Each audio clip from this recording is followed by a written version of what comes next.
The air conditioning hummed too loudly in Lincoln Arts Academy's rehearsal room as Mia Rodriguez tightened the last loose string on the battered school violin. Around her, students in designer clothes whispered behind music stands, their $10,000, instruments gleaming under the fluorescent lights. "All right, showcase participants," announced Mrs. Harrington, adjusting her pearl necklace. "Remember, Carnegie Hall only accepts Lincoln's best." Her gaze landed on Mia's secondhand sweater. "Which is why we require all performers to cover the $5,000 participation fee by tomorrow." A snicker came from the first violin section. "Guess that rules out charity cases," muttered Brad, the concertmaster, twirling his gold-plated bow. Mia's fingers curled into her palms.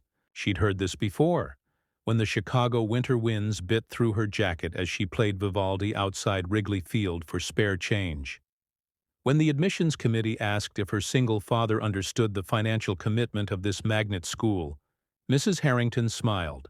"Since Mia can't join us in New York," she said, "let's have her audition for us now. Consider it our little scholarship review."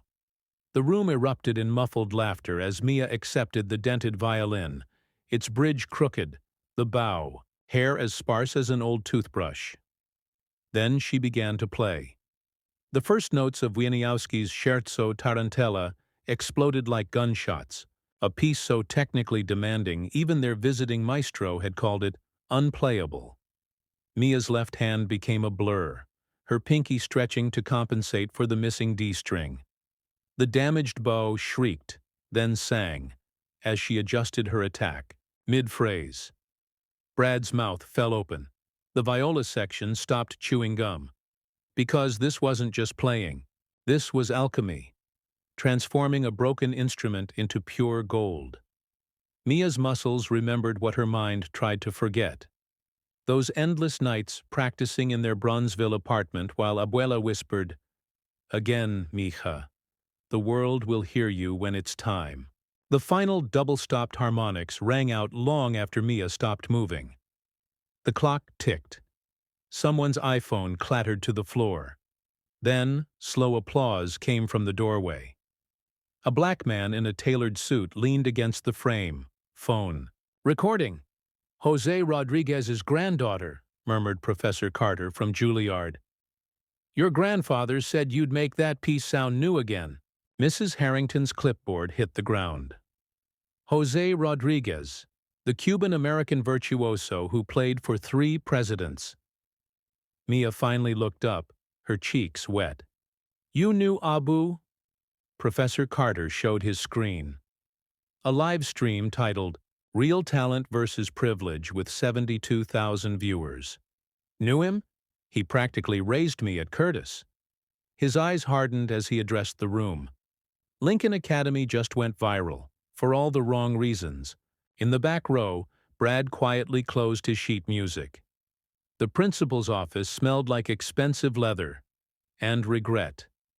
Mia sat stiffly between Professor Carter and her father, whose work-roughened hands clutched his faded union cap.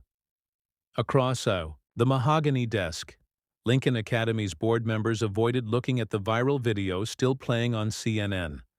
Elite School Humiliates Musical Prodigy, 2.1 M views. "Miss Rodriguez," began Principal Thompson, "we deeply regret—" "Save it," Professor Carter cut in. He slid a letter across the table, thick cream paper bearing Juilliard's seal. "Full scholarship, starting tomorrow."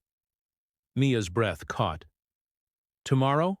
But her father's calloused fingers squeezed hers, his voice thick. "Your Abu saved for this, since you were in diapers." He pulled out a battered envelope containing a faded photo. "Young Abuelito Jose bowing at Carnegie Hall," signed by Bernstein himself.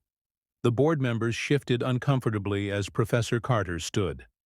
"Oh, and Lincoln's sponsorship of the Young Artists Showcase." He smiled sharply. "Carnegie just replaced it, with our event. Mia opens next week." Flash forward, 1 week later. The Carnegie Hall stage lights burned hotter than the taqueria grill where Mia's father worked double shifts. Her borrowed, Stradivarius felt alive in her hands, the same instrument Abu had played decades ago, now on loan from Professor Carter's personal collection. In the front row, Mrs. Harrington sat rigid beside an ashen-faced Brad. Behind them, dozens of Lincoln students sat with their parents, all holding programs featuring Mia's face under the headline, "From Street Performer to Star." The Jose Rodriguez legacy continues. As Mia raised her bow, the spotlight caught the inscription inside her violin. "Para mi nieta," for my granddaughter. "When the world is ready." The first notes of Sarasate Zigeunerweisen tore through the hall, Abu's signature piece. In the balcony, Mia's father wept into his hands. Back in Chicago, the regulars at her old subway spot cheered at a donated live stream screen. And when the final note faded, the standing ovation shook the foundation of Carnegie Hall itself. Epilogue 3 months later. The Chicago Tribune headline read, "Lincoln Arts overhauls scholarship program after Rodriguez scandal." Mia sat on her fire escape reading the article while tuning her new violin, a gift from Juilliard. Below, a little girl played a cardboard box violin on the sidewalk. Mia tossed down a $20 bill. "Keep practicing," she called. "The world will hear you." Inside, the TV played her Carnegie performance on loop beside Abuela's smiling photo. Her father hummed along as he cooked dinner, no longer working doubles. Somewhere in Lincoln Academy, a repaired school violin waited in its case, and it was enough.